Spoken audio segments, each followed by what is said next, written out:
Well, March 3rd, 1989, Grant was going to school about, I suppose about 7:10, 7:15 in the morning. And I had gone to work, and I had followed him down the hill with Greg, and it was snowing and blustery and that. And I'll always remember that he wanted to stop for gas, and I told him, I said, hey, have a great day, and I sure love you. And get gas after school. And went to work, never thought anything more about it, and had gone to work, and about 10 minutes after 8, Linda had called and said Grant had been in an accident. And I don't know, I'm always an eternal optimist, and I thought, oh, he probably, been a fender or something like that. And so it's all right. She said you should go to the hospital. So I did, and while going to the hospital, just give you a little idea where the accident was. It was down by Black Hills Greyhound track, and he had hit a truck, a laundry truck, and evidently he was crossways in the road, and he had a major accident. So I'd gone down to the emergency room and asked if Grant was there, and they said, well, is he tall and blonde? And I said, yes. And they said, well, it'll be just a few minutes. About that time, your chaplain showed up. And I had known him, and I thought, that's kind of odd, but I thought, nice guy and everything, that's fine, the whole thing. Well, at that time, you showed up, about 8:30, I suppose, something like that, right? And Dr. McNing has escorted us to one of your smaller rooms down there in the emergency room, and said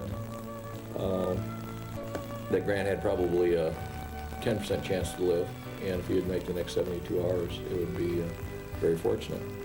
We were in the hospital a total of 16 weeks. 16 weeks. So it was 8 weeks in intensive care and 8 weeks at rehab. Right.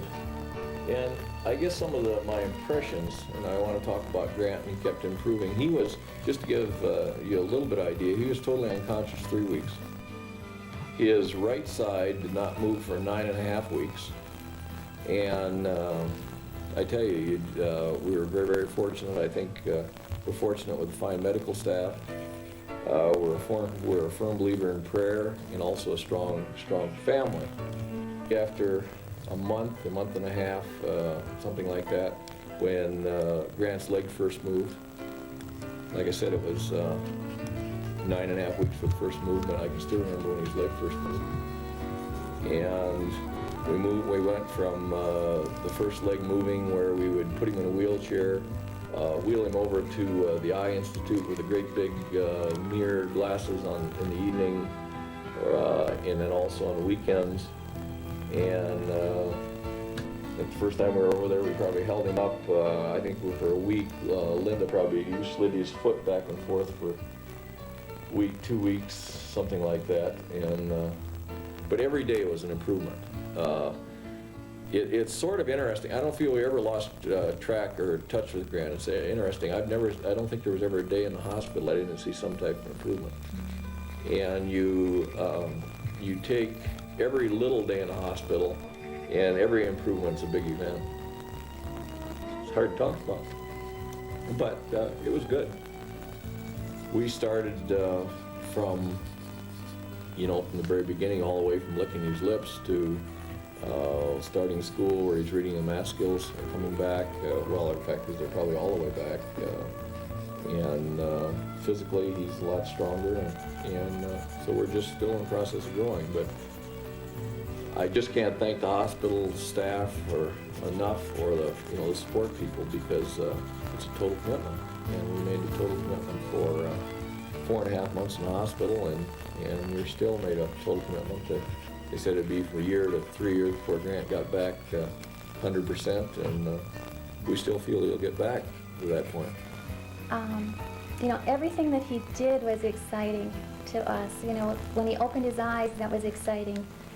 When he could eat, that was exciting. When he could, when anything moved, it was exciting. When he licked his lips, we learned not to take anything for granted. Each improvement was a victory, each step a miracle. Day after day, Grant struggled to regain the motor skills he once had. A lot of work, a lot of patience, but most of all, a whole lot of frustration. I did get frustrated. Holy cow. What did you do? I mean, was it the stairs? Just walking was frustrating, and being on second floor was frustrating. I just got frustrated. Grant continues down the road to a full recovery with just one comment. I feel awesomely lucky to be alive.